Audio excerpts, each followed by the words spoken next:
Hello, in this video I want to show you how to install Microsoft Edge browser on Motorola Moto E32s.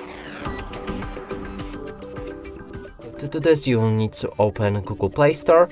Inside try to find Microsoft Edge.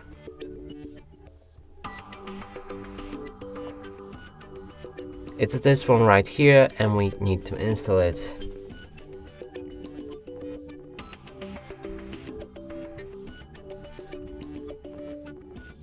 Hit the open when installation is finished, and then now we can begin the setup.